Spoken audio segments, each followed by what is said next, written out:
Multiverse क्या हमारा ब्रह्मांड अकेला है? दार्शनिक और शास्त्रीय दृष्टि।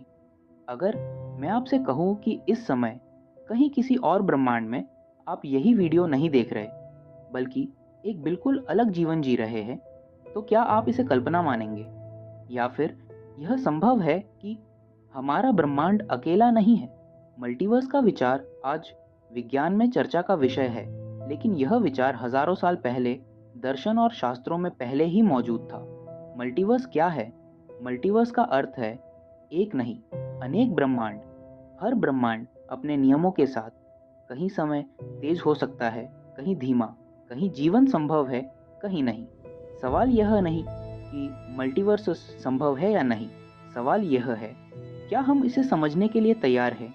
प्राचीन भारतीय दर्शन की दृष्टि ऋग्वेद में कहा गया है, अनंत ब्रह्मांड उत्पन्न होते हैं और विलीन हो जाते हैं। यह ब्रह्मांड को एक स्थिर रचना नहीं, बल्कि निरंतर प्रक्रिया माना गया है।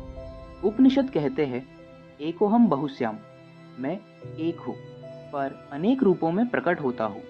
यह वाक्य मल्टीवर्स की ओर सीधा संकेत करता है। पुराण और बहुब्रह्मांड, विष्णु पुराण और भागवत पुराण में कहा गया है, हर ब्रह्मांड एक अंडे के समान है जिसे ब्रह्मांड कहा गया है, और ऐसे अनगिनत ब्रह्मांड महाविष्णु की श्वास के साथ उत्पन्न होते और समाप्त होते हैं। यह कल्पना नहीं, बल्कि दर्शन है। जहाँ सृष्टि अनंत है, भगवत गीता का संकेत गीता में कृष्ण कहते हैं, संपूर्ण ब्रह्मांड मेरे एक अंश मात्र से स्थित है। यह कथन एक नहीं, अनेक ब्रह्मांडों की संभावना खोलता है। कृष्ण स्वयं विश्व रूप में असंख्य लोगों का दर्शन कराते हैं। बौद्ध दर्शन, बुद्ध ने कहा, कोई एक केंद्र नहीं है। बौद्ध ग्रंथों में अनंत लोक धातुओं का वर्णन मिलता है। हर लोक धातु अपने नियमों के साथ स्वतंत्र है। यह भी मल्टीवर्स की ही एक दार्शनिक व्याख्या है।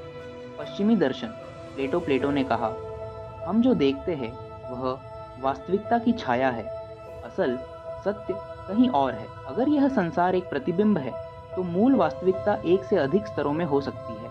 डेमोक्रिटस और एपिक्यूरस डेमोक्रिटस ने कहा, अनगिनत संसार है, कुछ विकसित, कुछ नष्ट होते हुए। यह मल्टीवर्स का सबसे पुराना पश्चिमी विचार माना जाता है। स्पिनोजा और अनंतता। स्पिनोजा के अनुसार ईश्वर और प्रकृति एक ही है और दोनों अनंत है। जहाँ अनंतता है, वहाँ एक ही ब्रह्मांड सीमा बन जाता है। कांट का दृष्टिकोण। इमैनुएल कांट कहते हैं, हम वास्तविकता को जैसा है वैसा नहीं देख सकते, हम केवल मन के फिल्टर से वास्तविकता देखते हैं। संभव है मल्टीवर्स मौजूद हो, लेकिन हमारी चेतना उसे सीधे न देख सकती। नीत्शे और इटर्नल रिकरेंस। नीत्शे का विचार इटर्नल रिकरेंस कहता है, एक ही जीवन अनंत बार अलग अलग रूपों में दोहराया जा सकता है। यह भी मल्टीवर्स की एक दार्शनिक व्याख्या है। ओशो की राय। ओशो कहते हैं, अस्तित्व बहुत विशाल है, मानव की कल्पना से कहीं अधिक। उनके अनुसार एक ब्रह्मांड में विश्वास अहंकार है। अनंत अस्तित्व में अनंत संभावनाएं हैं। लेकिन ओशो कहते हैं, सबसे महत्वपूर्ण सवाल यह नहीं कि कितने ब्रह्मांड है, बल्कि यह है, तुम कौन हो। जिद्दू कृष्णमूर्ति की राय। कृष्णमूर्ति कहते हैं, जो अज्ञात है उसे सिद्धांत में बांधना खतरा है। मल्टीवर्स हो संभावना है, लेकिन उसे जानने से पहले अपने मन की सीमाओं को देखो। विज्ञान और दर्शन का मिलन। आज विज्ञान जिस मल्टीवर्स पर बहस कर रहा है, वह दर्शन और शास्त्रों में हजारों साल पहले संकेत रूप में मौजूद था। शायद अंतर सिर्फ इतना है, विज्ञान बाहर खोजता है, दर्शन भीतर। अंतिम सत्य, शायद हमारा ब्रह्मांड अकेला नहीं, शायद अनगिनत ब्रह्मांड है। लेकिन सबसे बड़ा रहस्य यह है, इन सबको जानने वाला कौन है।